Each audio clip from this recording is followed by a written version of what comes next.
Hello बच्चों, channel पे आपका स्वागत है। फ्रिक्शन की थ्योरीज हमने देख ली। अब इस पर बेस्ड कुछ न्यूमेरिकल देखेंगे ताकि जो हमने पढ़ा है उसको देखते हैं अप्लाई कर पाते हैं कि नहीं। तो अगर आप लोग चैनल पर नए हैं तो चैनल को सब्सक्राइब कर दीजिए ताकि आपका सपोर्ट हमें मिलता रहे और हम आगे ऐसे ही वीडियो लाते रहें। तो क्वेश्चन कह रहा है कि a block of mass 3 kg is lying on the floor, a force of 3 newton is applied on the block as shown in figure. कह रहा है कि एक ब्लॉक, ये हमारा एक फ्लोर है, इस पर एक ब्लॉक है, ओके, एक ब्लॉक है और इस पर एक फोर्स लग रहा है 3 न्यूटन का, 3 न्यूटन का फोर्स लग रहा है और जिसका मास है m equal to 3 kg। Coefficient of friction between surface and block, static friction की वैल्यू है 0.4 और काइनेटिक फ्रिक्शन की वैल्यू है 0.3। तो हमसे पूछा जा रहा है कि what is the frictional force. तो चलिए इसको देखते हैं। देखो, अगर ये 3 kg का 3 न्यूटन का फोर्स लग रहा है राइट वर्ड्स, तो ब्लॉक मूव करेगा राइट वर्ड मूव करने की कोशिश करेगा तो जस्ट अपोजिट डायरेक्शन में एक फोर्स लगेगा, फ्रिक्शनल फोर्स।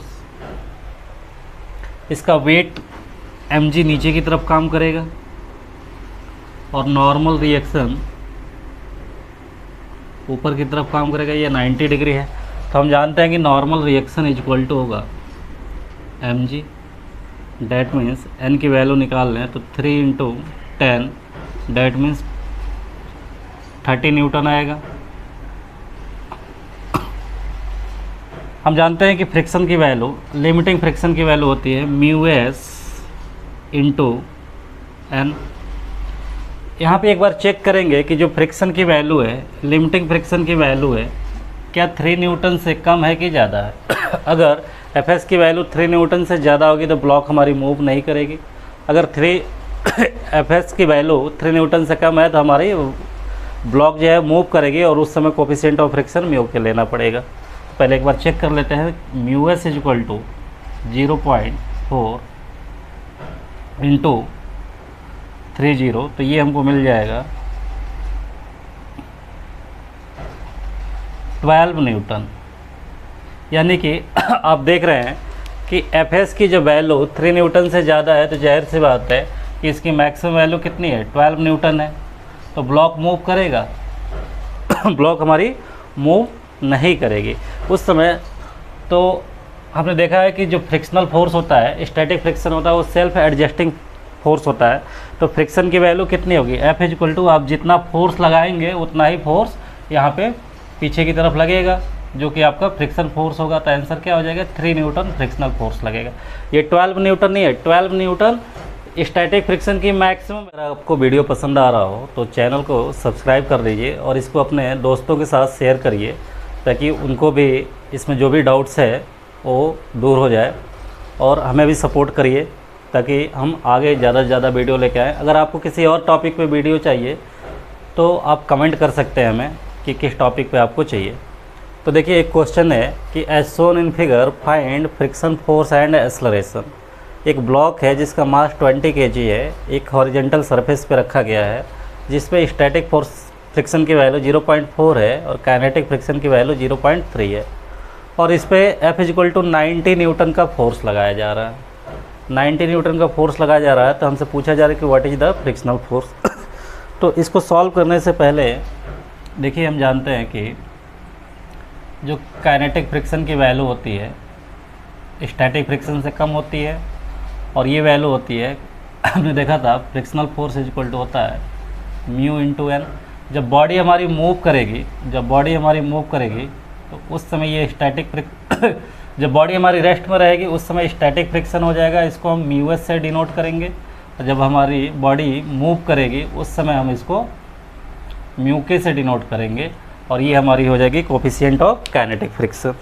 तो यहाँ पे सबस्क्रिप्ट में हम s लिखेंगे, यहाँ पे सबस्क्रिप्ट में k लिखेंगे। k का मतलब काइनेटिक, fs का मतलब होगा स्टैटिक फ्रिक्शन, एफ के का मतलब के सबस्क्रिप्ट है, इसका मतलब है kinetic friction. Kinetic friction mu S है हमारा static coefficient of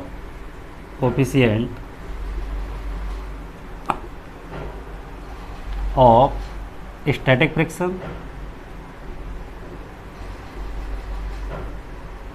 and mu K is coefficient of kinetic friction. Okay, तो चलिए हम लोग न्यूमेरिकल सॉल्व करते हैं। देखिए F is equal to 90 newton है, हमें फ्रिक्शनल फोर्स चाहिए। फ्रिक्शन फोर्स चाहिए तो हमें पता है कि एफ इज इक्वल टू होता है म्यू इंटू एन। तो हमें ये देखना है कि बॉडी हमारी पहले मूव करेगी कि नहीं करेगी। उसके लिए हम मैक्सिमम लिमिटिंग फ्रिक्शन की वैल्यू निकालेंगे। तो ये मास 20 kg है, इसका वेट देखिए नीचे की तरफ 20 g काम करेगा। तो इसके सरफेस पे एक नॉर्मल रिएक्शन लगेगा जिसकी वैल्यू n होगी, और n की वैल्यू कितनी होगी n इज इक्वल टू ये हो जाएगा 20 g, डैट मीन्स 20 इंटू 10, ये आ जाएगा 200 न्यूटन। 200 न्यूटन, ये भी नॉर्मल रिएक्शन है, मैं ऐसे लिखता हूँ 200 न्यूटन। तो फ्रिक्शन की वैल्यू पहले लिमिटिंग फ्रिक्शन चेक करेंगे, म्यू एस इंटू एन होगा, और म्यू एस की वैल्यू है हमारी 0.4 इंटू 200। तो जब मल्टीप्लाई करेंगे तो ये वैल्यू हमको मिलेगी 80 न्यूटन। 80 न्यूटन, इसका मतलब ये है कि इन दोनों का जो सरफेस है ब्लॉक का और इस हॉरिजेंटल रेस्ट पे जो सरफेस है, इन दोनों के बीच में मैक्सिमम स्टैटिक फ्रिक्शन की वैल्यू, ये जो फ्रिक्शन की वैल्यू है 80 न्यूटन का फ्रिक्शन ये लगा सकता है स्टैटिक में रोकने के लिए। ये बस इसकी लास्ट क्षमता है 80 न्यूटन का फोर्स लगा सकता है, लेकिन हम लगा रहे हैं 90 न्यूटन। इसका मतलब है कि इससे ये वैल्यू ज़्यादा है तो बॉडी हमारी क्या होगी, मूव करेगी। बॉडी हमारी मूव करेगी, तो इसका मतलब जो फ्रिक्शन आएगा वो कौन सा फ्रिक्शन होगा, काइनेटिक फ्रिक्शन होगा। तो ये आंसर आपका नहीं होगा, क्योंकि बॉडी देखिए एफ एस, यहाँ पे मैं लिखता हूँ F S is less than applied force, that means body हमारी क्या करेगी, बॉडी मूव करेगी। बॉडी मूव करेगी तो उसके लिए हम क्या करेंगे, अब हम अप्लाई करेंगे काइनेटिक फ्रिक्शन, यानी कि एफ के इक्वल टू होता है म्यू के इंटू एन। तो ये वैल्यू हो जाएगी एफ के इक्वल टू, म्यू के की वैल्यू है 0.3 इंटू 200, यानी कि दिस इज एफ के। ये वैल्यू हमको मिल गई 60 न्यूटन। तो इस केस में आपका फ्रिक्शन फोर्स की वैल्यू क्या आ जाएगी, 60 न्यूटन आ जाएगी। ये नहीं आंसर होगा। ये आंसर तब होता है जब हमारी बॉडी क्या होती है, रेस्ट में रहती। रेस्ट में रहती तब जब इसकी वैल्यू क्या हो, 80 न्यूटन से कम होती है। अगर 80 न्यूटन से मान लीजिए हम कम लगा रहे हैं और इसकी मैक्सिमम क्षमता 80 न्यूटन है, तो बॉडी मूव ही नहीं करती। अगर बॉडी मूव कर रही है तो उस समय इसमें काइनेटिक फ्रिक्शन एक्ट करेगा, तो यहाँ पे काइनेटिक फ्रिक्शन आंसर होगा। इसके बाद से पूछ रहे हैं कि व्हाट इज द एक्सेलरेशन।